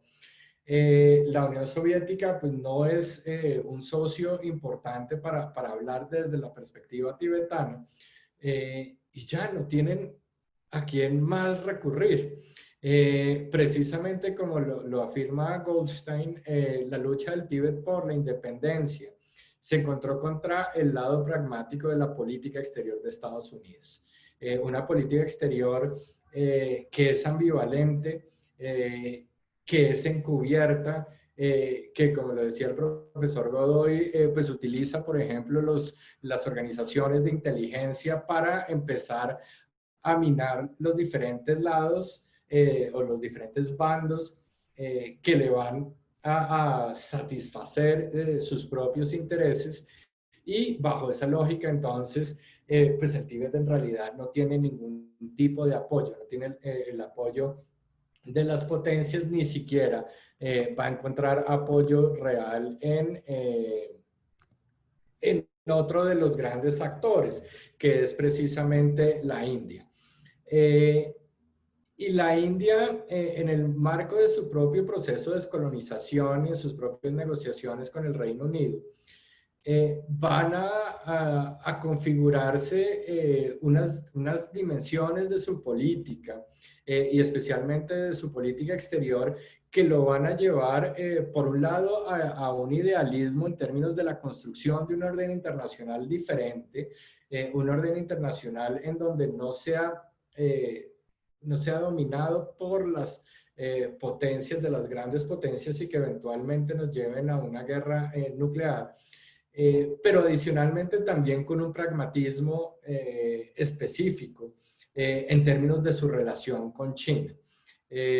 Ustedes pueden ver en sus pantallas, hay en esa cita unas lógicas de idealistas, precisamente vamos a empezar a construir un nuevo orden internacional, precisamente un orden internacional ya no desde la perspectiva occidental, no desde la perspectiva westfaliana, a partir de los intereses nacionales, sino más bien unos intereses mundiales, un camino que nos lleve efectivamente a la paz mundial.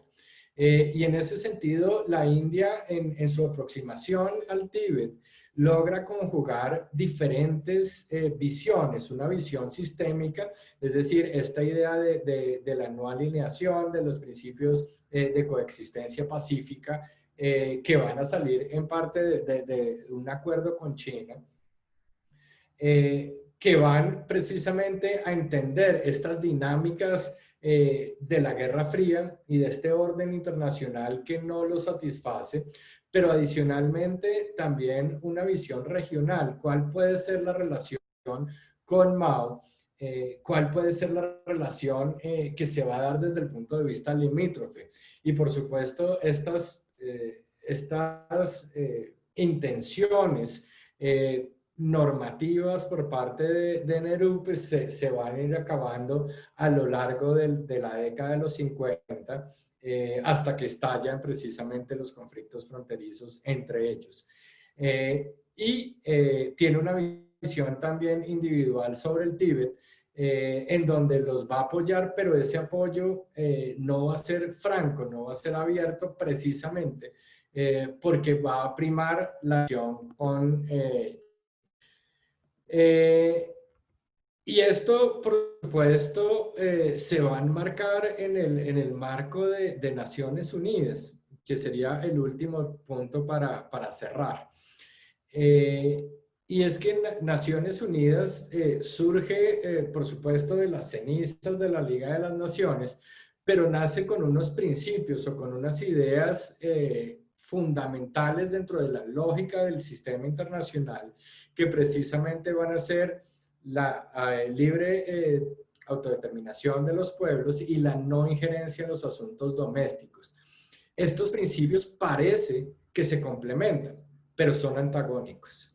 Y adicionalmente, a que son antagónicos, tienen unas lógicas, al menos en la década de los 40, diferente a lo que va a suceder después del 45 y especialmente a partir de los años 50, que tiene que ver precisamente con de qué estamos hablando.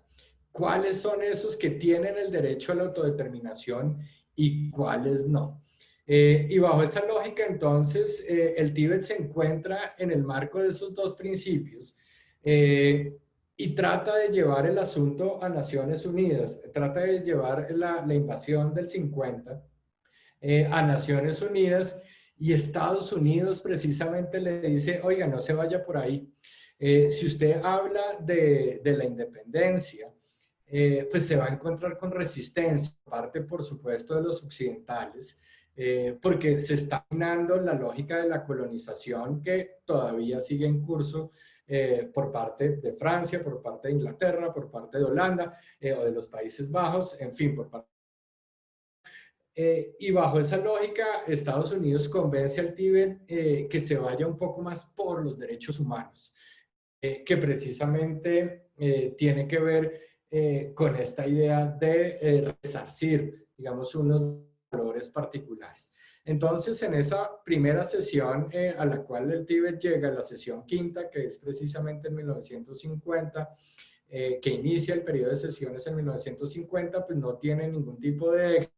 Y después sí logra sacar algunas resoluciones en el año 59, en el 61 y el 65, pero miren ustedes lo particular de esto. Solo en la del 61 se habla de la libre determinación, pero la pregunta fundamental es ¿a qué se refiere esta libre determinación? A la autonomía en el marco precisamente de una región administrativa especial dentro de la República Popular o a la construcción de un Estado. Y ahí tenemos, por supuesto, distintas interpretaciones y al final esto se asocia con la lógica de los derechos humanos. Con que la represión o el control que puede llegar a tener la República Popular sobre este territorio no debe minar los valores culturales, los valores sociales que tienen los tibetanos. Y bajo esa lógica, entonces, vemos cómo el Tíbet es precisamente un territorio en donde confluyen los diferentes elementos del proceso de construcción del orden internacional de posguerra, que no es solo uno, no solamente es una competencia ideológica bipolar, sino que se traen elementos que van construyéndose desde 1648 y adicionalmente empezamos a tener también otras lógicas con la aparición del grupo de los no alineados. O al menos las ideas de los no alineados. Con eso, entonces, terminaría mi presentación. Les agradezco muchísimo su atención y estaré, por supuesto, abierto a todas las preguntas, críticas y observaciones que tengan. Bueno, muchísimas gracias, profesor Velosa, por su excelente presentación. Nos dio un marco general eh, de la situación del Tíbet y su relación con los países occidentales y con la India en particular. Mientras están las preguntas, ya las revisamos. Yo quisiera preguntarles, bueno, hubo muchos países antes de 1950, por ejemplo, Vietnam, Nepal, Mongolia, que tuvieron esa relación, un poco de una relación tributaria con el reino del centro, con el reino imperial de China. ¿Por qué razón Tíbet no logró la independencia que logró Vietnam o que logró Mongolia? Eh, eh, ¿Qué pasó? ¿Qué pasó ahí? No sé, es el profesor o el profesor Velosa.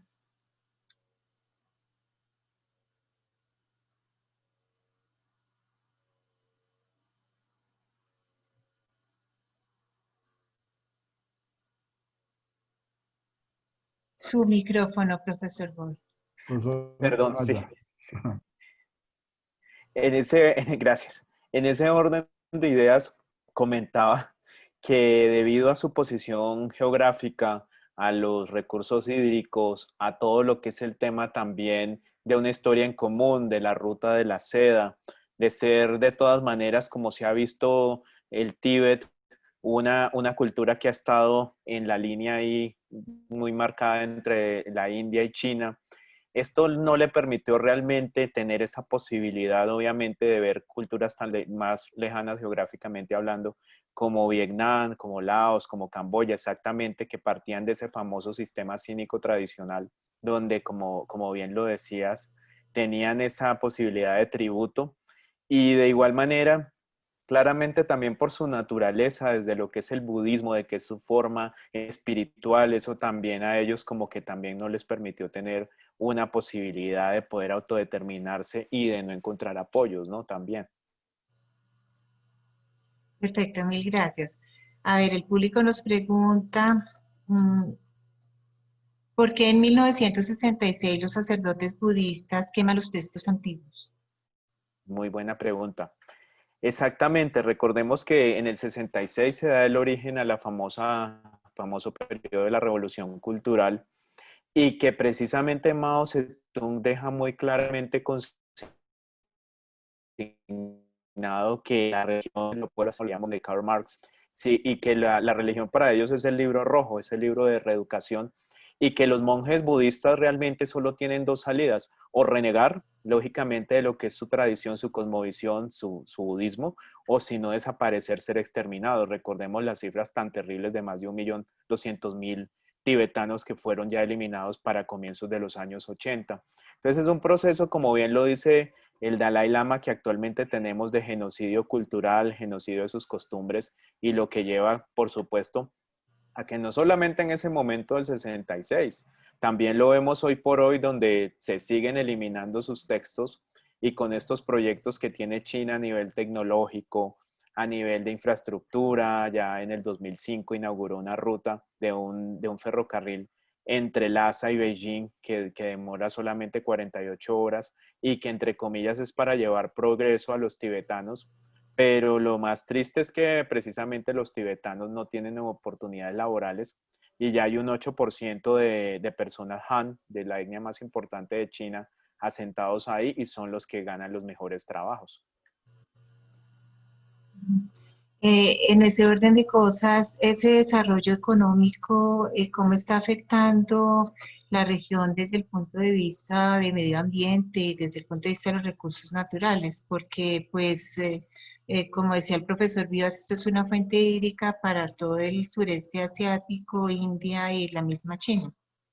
Exactamente, por ahí lo podemos conjugar con una pregunta que veía de Rafael Antonio Díaz, que hablaba de esa riqueza también natural que tiene, porque mucha gente se preguntaba, pero ¿por qué un conflicto a más de 4.000 metros de altura, donde no hay petróleo, que como bien sabemos casi siempre mueve como los intereses a nivel geopolítico, pero exactamente está por un lado la hidrología, que ya sabemos, por ejemplo, que en los últimos 40 años, cuando se da todo este tema de la real apertura económica de China y su modelo de las zonas económicas especiales y la llegada de Deng Xiaoping, etcétera, etcétera, ellos se están quedando sin agua y el poder reenfocar este recurso hídrico a través de la construcción de todo lo que es de la hidrología en este contexto, pues es de una manera muy importante.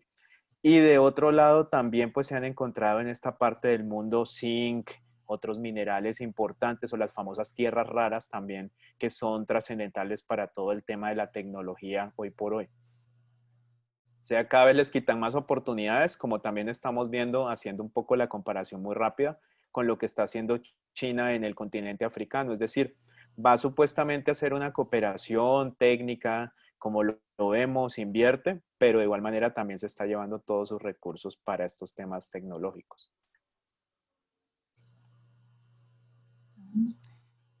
Una pregunta utópica que hace el profesor Díaz. ¿Un supuesto estado del Tíbet sería viable sin, por ejemplo, unas fuerzas militares que quizá no estarían permitidas por el budismo tibetano? Esta pregunta supondría también utópicamente la no existencia de China como agente disruptor. No sé quién quiere responder.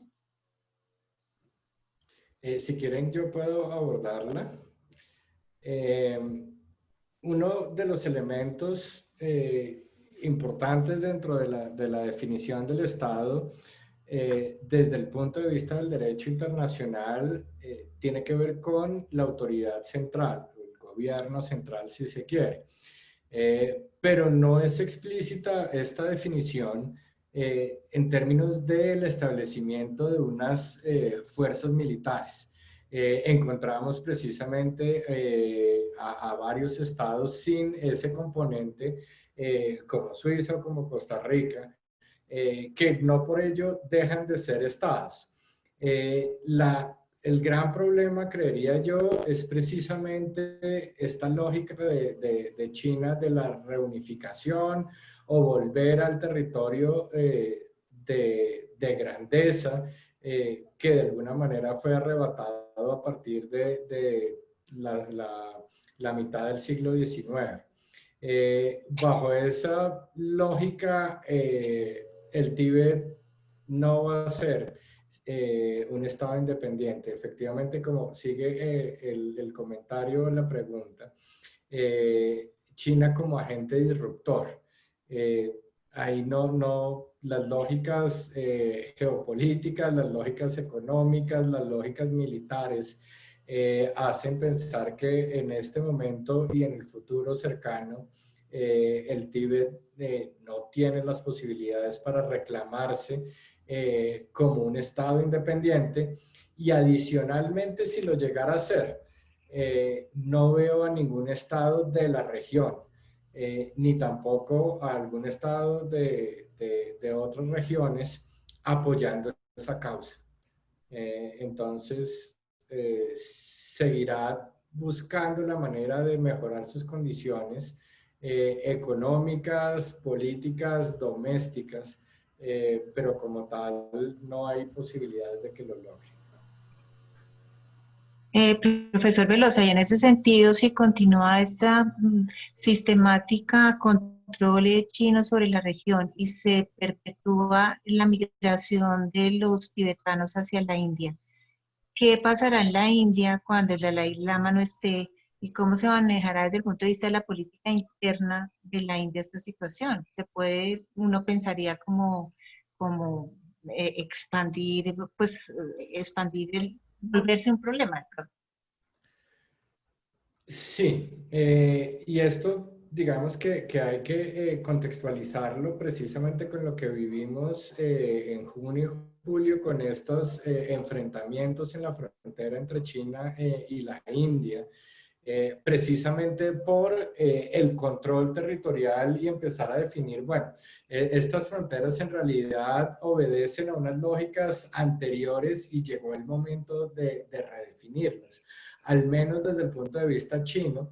Y desde el punto de vista indio, también Modi no es que sea una perita en dulce, tiene unas ideas nacionalistas, hinduistas bastante fuertes, digamos, atropellando incluso los derechos de los indios musulmanes. Y bajo esa lógica se encuentran dos visiones nacionalistas que efectivamente tratan de contrarrestarse a partir de no solamente la relación bilateral, sino también empezar a mirar otros actores. De ahí que, por ejemplo, la India le esté apostando sus cartas a renovar e intensificar las relaciones con Estados Unidos, porque sabe que Estados Unidos tiene problemas con China, obviamente lo hemos visto todos en los últimos años.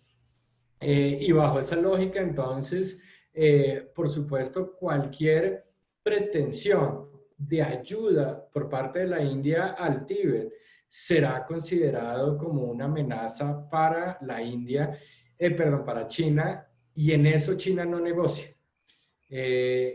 Para ponerles un ejemplo, no solamente la idea del principio de una sola China, que tiene que ver con Taiwán, que tiene que ver con Hong Kong, que tiene que ver, por supuesto, con el Tíbet y que tiene que ver con los uigures, solo puede haber solo puede haber un representante legítimo del pueblo chino compuesto por diferentes nacionalidades, pero en últimas dominado por el Partido Comunista, y cualquier intento de apoyar, por ejemplo, a Taiwán o algún tipo de crítica frente a Hong Kong en la última ley de seguridad nacional que acaban de aprobar, precisamente también en este verano, en el verano que pasó en China, empiezan a tener injerencias sobre incluso profesores, por ejemplo, académicos que osen criticar la política de China sobre Hong Kong, independientemente de donde estén ubicados. Y ahí precisamente vemos que frente a su territorio China no negocia. Y que si le toca ir a una guerra, pues eventualmente le tocará ir a una guerra.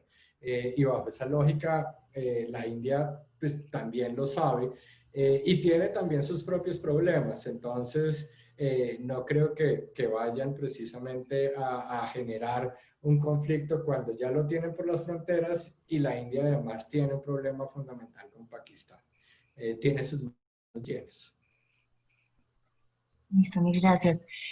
Nos preguntan qué pueden decir acerca de la sucesión del Dalai Lama cuando muera el 14º, que es el actual.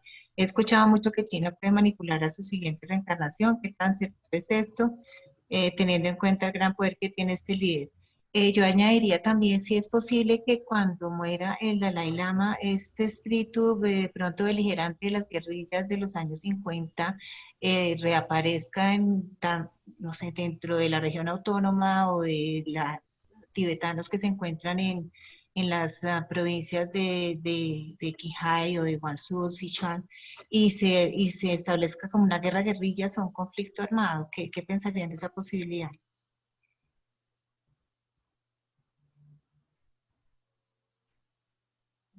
Sí, profesor Godoy Velosa. Y es que yo dije, yo estaba esperando al profe Viva si quería intervenir también, pero... Ya le preguntamos al profe Vivas la siguiente, que aquí se la dirigieron a él. Bueno, en ese conjunto de ideas, han sido varios los momentos donde el actual Dalai Lama ha dado como a entender qué podría suceder. Primero, pues como sabemos, él ya lleva más de 60 años tristemente exiliado. Es un personaje con un perfil, como lo decía, también muy diferente. Él es, como algunos llaman, una estrella pop, en el sentido que tiene muchos seguidores en Twitter, en Instagram, entre otros, pues, redes sociales. Y algunos de los mensajes que ha dado él es que piensa, hoy en día ya tiene 85 años, los cumplió hace poco, que él piensa vivir por lo menos hasta los 100 años y que él ha mencionado que más o menos hacia los 90 años se reuniría con su consejo de lo que es su gobierno en el exilio para decidir. En algunas ocasiones también ha dado a entender que él reencarnaría en otro territorio para servir a los fines de la humanidad. Eso lo ha dicho por una parte. y también ha dejado entender en este sentido que incluso podría renacer en un tulco, o sea, darse un nuevo reencarnación. Sin embargo, hay un hecho muy polémico y viene para responder rápidamente la pregunta con relación también a la manipulación china, porque en el año 1995 él seleccionó a Ongedun. Ongedun es la reencarnación del Dalai Lama anterior a él, o sea, el número 13. Él ya, digamos, lo había seleccionado en este contexto. Sin embargo, en este momento, ya en el 95, que era un niño de 5 años, fue llevado por el gobierno chino. Actualmente es una persona de 29 años que dicen que lleva una vida muy normal, que China ha venido preparando, como decir, a un sucesor. Eso es muy cierto también. Y realmente pues uno lo ve en algunos como entre líneas, que ha visto documentos y algunas manifestaciones dentro del Partido Comunista, que lo que ellos esperarían es que con la muerte del actual Dalai Lama, obviamente pues no se pudiera dar una transición y que de esta manera pues el tema espiritual también se cerrara, que es algo, como sabemos, muy triste. Listo, mil gracias. No sé si el profesor Vivas quiere añadir algo a esa respuesta y contestar si alguna vez sí fue independiente el Tíbet finalmente, porque reivindican la independencia y alguna vez sí lo fue, hasta en el contexto histórico. Bueno, así rápidamente, por cuestiones de tiempo, hay que decir que sí hubo espacios en donde fue independiente, digamos, como yo lo mencionaba, no como una entidad única, como quizás se pueda pensar, quizás pequeños reinos, pequeñas unidades políticas, pero sí tuvo sus etapas de independencia. Entra ahí la duda, ¿no? ¿Cuál es el pasado? Pues sería una duda que también a mí me surge. ¿Cuál es el pasado al cual se estarían refiriendo este nacionalismo tibetano que pues existe, ¿no? Pero, pues así, lo corto rápidamente, sí, hubo una etapa después del Kanato, es claro que no hay una intervención clara de China. Ya después en la dinastía Qing es claro que hay una intervención china. Entonces, digamos que entraríamos también como a mirar qué pasados, porque pueden ser varios, ¿no? En plural, es al cual podrían acercarse los tibetanos actuales y cuál sería ese, pues, a qué independencia o cómo entenderíamos la independencia, ¿no? Pero bueno, ahí diríamos a un tema bastante amplio y debatible, ¿no? Es lo que diría. Sí. Porque el acuerdo que intentaron hacer en 1913 no tuvo la firma de China. ¿Hubo alguna cosa ahí, algún interés especial o precisamente con respecto a este tema de la independencia o porque ese acuerdo no se concretó? No sé si Andrés. Ok, no sé. Básicamente, pues por lo que yo te mencionaba, China, cuando inicia la República de China en 1912, es un proyecto estatal que empieza con muchos problemas. No tiene una unidad clara, no es que sea un país que surge y todos vamos de la manito, por decirlo en términos un poquito castizos, sino que inicia con una serie de, digamos, luchas por el poder. Bueno, eso es parte de la historia de China. Y digamos que cuando Tíbet está en este proceso, pues China está en esta configuración de Estado como república que no se da. Está el doctor Sun Yat-sen, por un lado, tenemos a Yuan Shikai, por otro lado, estos señores de la guerra que empiezan a aparecer, hay unos reductos de la dinastía Qing todavía dando vueltas por ahí, entonces se vuelve muy complicado que China como república pues se ocupe de todos los asuntos que tiene, en este caso hablando del Tíbet, por lo tanto, pues Tíbet queda como con ese margen de maniobra para buscar su independencia sin tener esta, podríamos decirlo, intervención de China propiamente dicho, ¿no? Porque pues hay muchos problemas que atajar y pues a la final Tíbet queda como un extra y que pues a China no puede solucionar, es lo que yo te diría. Bueno, muchísimas gracias. Son las 8, no sé si tenemos tiempo para la última pregunta. La importancia de mantener el Tíbet bajo control podría ser estratégica por su ubicación geográfica en el Himalaya.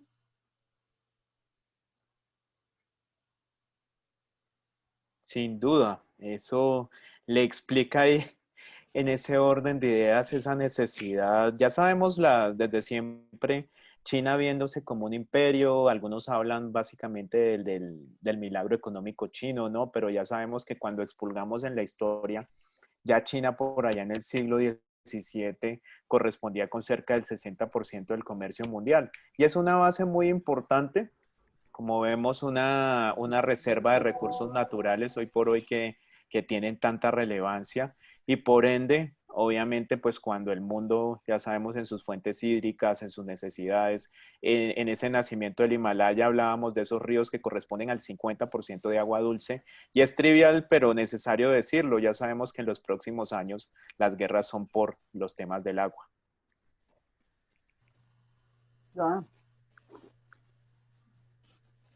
Adicionalmente, yo añadiría precisamente el Himalaya protege a China de la India y a la India de China. Y bajo esa lógica, tener un estado colchón, que sería un estado independiente del Tíbet, sería muy peligroso porque el que lo capture podría empezar a tener una conexión mucho más cercana con el otro y poder tener una influencia, digamos que negativa para el otro estado. Bajo esa lógica, entonces, la idea del statu quo le funciona tanto a la India como a China. El statu quo del Tíbet, me refiero precisamente por esas dinámicas. Bueno, listo. Les agradezco muchísimo su participación en este evento conmemorativo a los 70 años de la ocupación del Tíbet. Ha sido muy enriquecedor para nosotros, para el Centro de Estudios. Ha sido un privilegio realmente tenerlos en este encuentro. Muchas gracias, profesor Vivas, profesor Godoy, al profesor Velosa también y a nuestras compañeras Laura Velante y Laura Castro que hicieron el contacto con ustedes. Mil y mil gracias por acompañarnos. Gracias, una feliz noche. Muchas gracias. Gracias, que estén muy bien. Buenas noches para todos. Feliz noche.